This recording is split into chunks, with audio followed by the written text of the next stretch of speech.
Have you ever noticed that some people work like crazy and stay broke, while others, who barely seem to break a sweat, stack fortune after fortune? Yeah, we were raised believing that money only comes through hard work.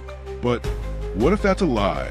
What if everything you've been taught about getting rich is completely upside down?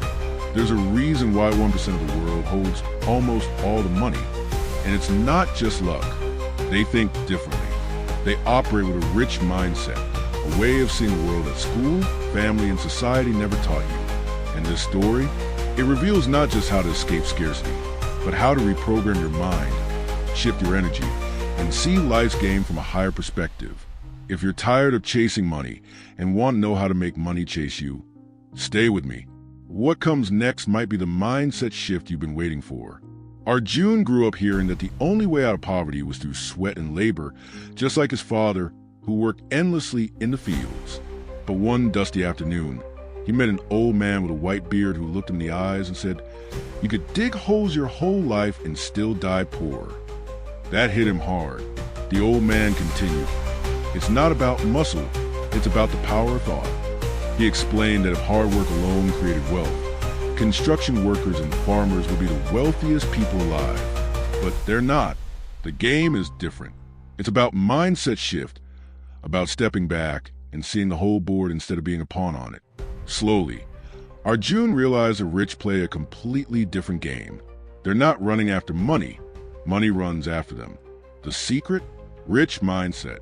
They understand wealth creation isn't about working harder. It's about thinking smarter. Poor people often hustle in circles, while the wealthy take strategic steps. They read, they learn, they invest in ideas and people. Want a practical example? Instead of trading your time for a low hourly wage, learn about assets. Read books like Rich Dad, Poor Dad, or The Richest Man in Babylon. They're like treasure maps for people who were never taught how the money system works. The old man ended that conversation with one sentence: "You can reprogram your mind or keep repeating what your parents did." That echoed in Arjun's head. Late at night, while everyone else was asleep, he lay awake wondering, if my reality is shaped by my thoughts, then it all starts inside. That night sparked a realization. His greatest enemy wasn't lack of opportunity. It was a subconscious programming that kept telling him money is hard, and breaking that belief would require going deeper into the mind than most people ever dare. The old man took Arjun to an ancient temple in the mountains and said, "Here, you will learn how to become a money magnet." Arjun laughed, half joking. "What? Just by thinking positively." The sage replied, "It's not about chanting in front of a mirror. It's about shifting what you truly believe deep down. Because if you think money is energy, but subconsciously believe you don't deserve it or that it's hard earned, guess what? It avoids you. That subconscious programming, the silent belief from childhood that whispers, people like you don't get rich. And the worst part, you don't even realize it's running your life."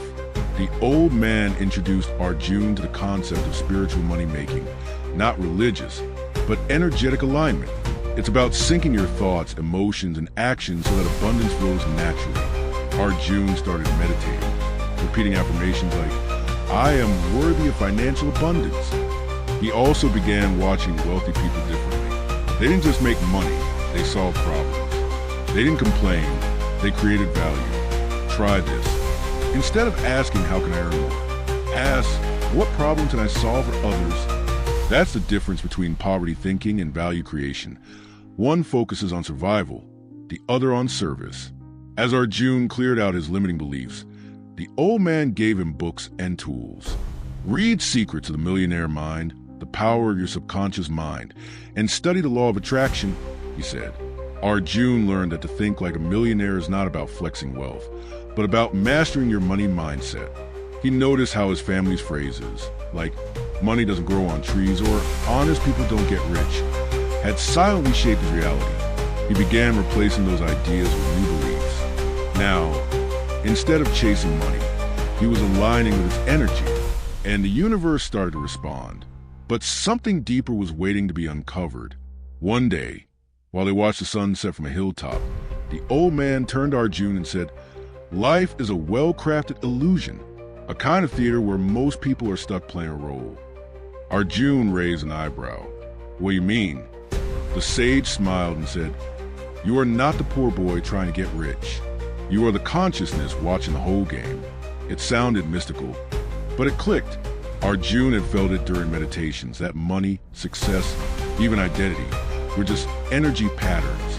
The real power didn't come from playing the game, but from realizing you're more than just a player.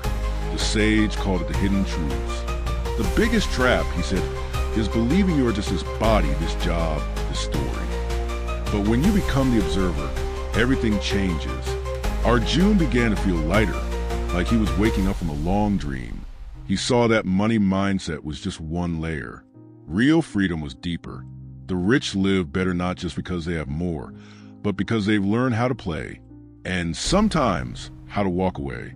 This wasn't some guru nonsense. This was wealth wisdom, the kind that's not taught in school, but learned through awakening. Arjun discovered the ultimate lesson wasn't how to become a millionaire. It was, who am I without this constant chase for validation? And that realization unlocked his inner power. He could now play the game, sure, but he wasn't a slave to it. Money would flow as a reflection of his clarity, his alignment with Vedic knowledge, with the universal laws. And ironically, by needing nothing, he began attracting everything. He didn't need to prove anything anymore. And as the old man smiled, he said, "Now, you're finally ready to teach what you've lived. Now that you've seen what truly separates wealth from scarcity, let me ask you, are you going to keep believing that physical effort alone creates results, or will you start training your mind to think like the wealthy? Because here's the truth. If you don't master your mindset, it will master you. It's time to look in the mirror and ask, what inside me still vibrates scarcity, fear, or guilt? What beliefs am I carrying that block me from attracting money with ease? The answers are already inside you. And once you face those questions with honesty, you unlock your real power of thought, the one that reshapes your entire life. So if this story made you think, share your thoughts.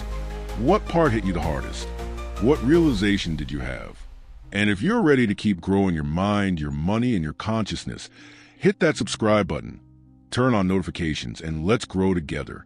Because the next level starts now.